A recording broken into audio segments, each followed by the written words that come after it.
What if I told you there's a scientifically proven practice that can lower your blood pressure, boost your immune system, and reduce anxiety in just 20 minutes? And what if I told you it doesn't require a gym membership or a prescription or even leaving your neighborhood? Stay with me because what I'm about to share might just transform how you think about stress relief forever. Hey everyone, welcome back to Project Rewild. I'm Molly, and if you're new here, this channel is all about reconnecting with our wild nature in a modern world. We'll explore practical ways to bring the healing power of nature into your daily life, even if you're stuck in the concrete jungle. Today, we're diving deep into something that's been quietly revolutionizing wellness for over 40 years, but most people have never heard of it. It's called forest bathing, or Shinrin Yoku in Japanese. And by the end of this video today, you'll understand exactly why it's not just another wellness trend. It's something so much more. Let's be honest about something. Most of us are living in a state of chronic disconnection. We wake up to screens, we commute through concrete, we work under fluorescent lights, and we collapse into a bed scrolling through more screens. And our bodies, well, they're keeping the score.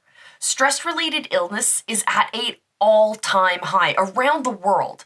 Anxiety disorders affect 40 million adults in the US alone.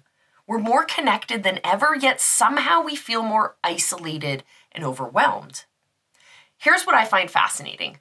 We're treating these modern problems with more modern solutions, more apps, more productivity hacks, more optimization.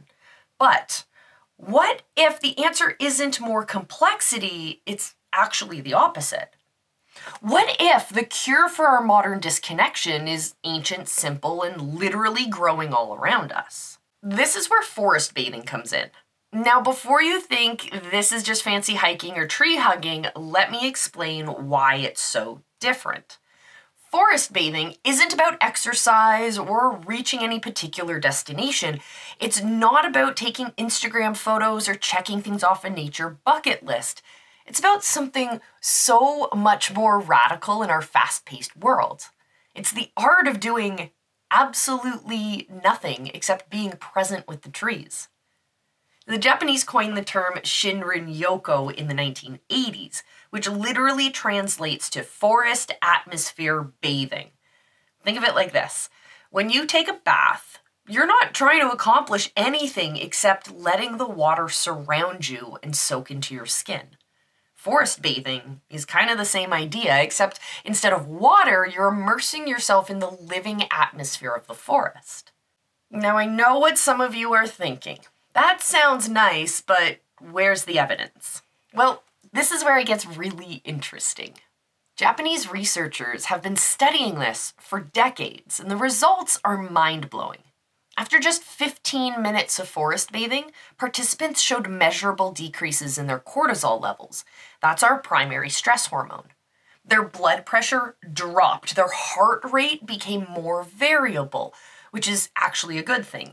Their immune system activity also increased. But here's the kicker. These benefits, they lasted for days, sometimes even weeks after a single session. Dr. King Lee's research showed that natural killer cell activities, these are the specific type of white blood cells that fight cancer and different kinds of infections. Well, they stayed elevated for up to 30 days after a forest bathing experience, a whole month. This isn't just happening in pristine wilderness either. Studies conducted in urban parks showed similar benefits. The key isn't being surrounded by thousands of acres of forest. The key is how present you are with whatever nature is available to you. I have to share something personal here.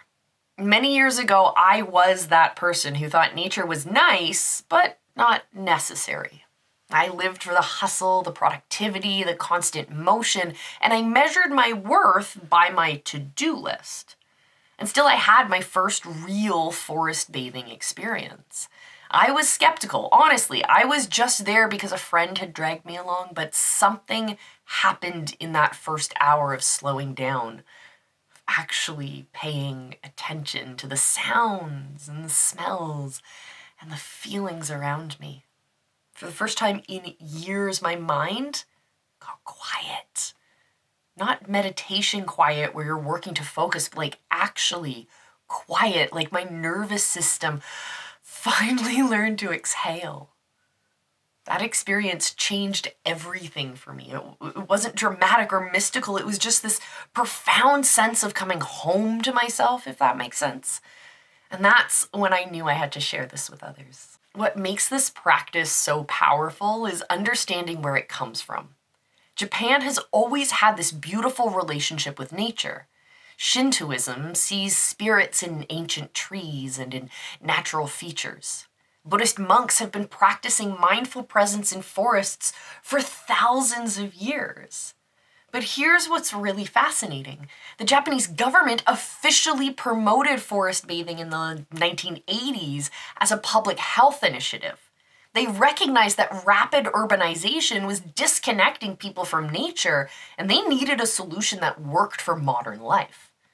This isn't just about individual wellness either. It's about creating a healthier society and fostering care for the environment. When people feel connected to nature, they naturally want to protect it, right? The practice spread globally because it taps into something universal. It taps into our deep biological need for connection with the living world. But it's important to honor the Japanese roots and to adapt it respectfully to different cultures and to different landscapes. So how do you actually practice forest bathing? Well, the beauty is in its simplicity. But here are some key principles that make all the difference. First, slow down. I mean, really slow down.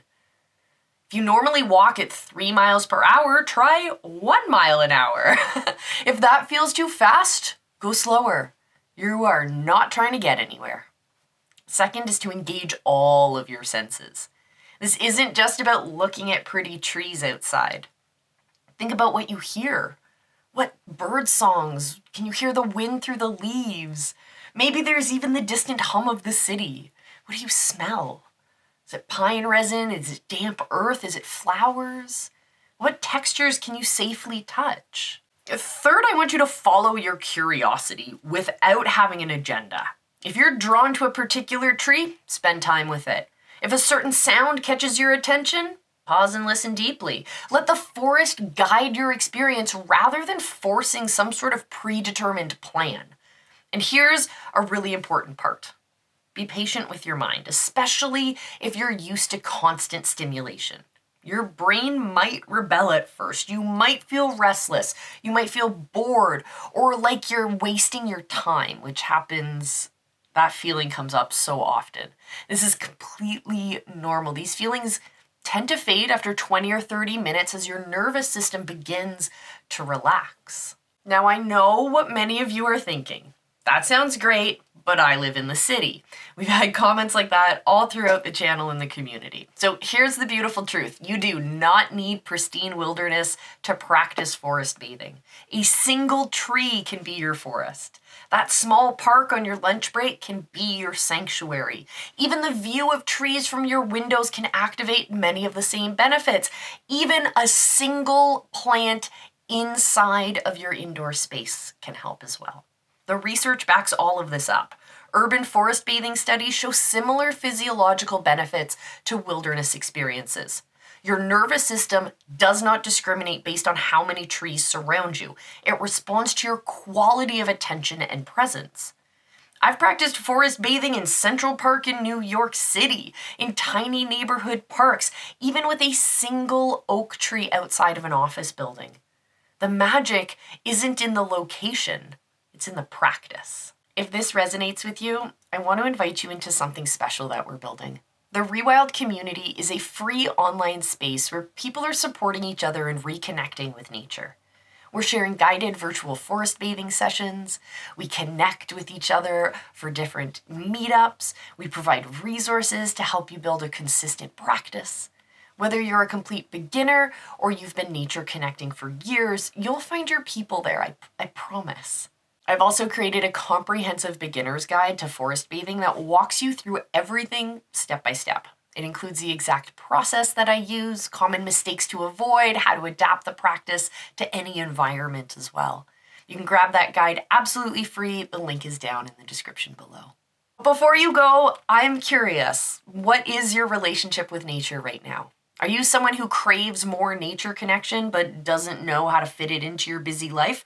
Or maybe you've tried forest bathing before and you want to share your experience. I would love it. So drop a comment below, let us know. I read every single comment, and your stories often inspire future videos. If this video helped you see forest bathing in a new light, hit that like button. It really helps the algorithm share this with new people who need to hear it.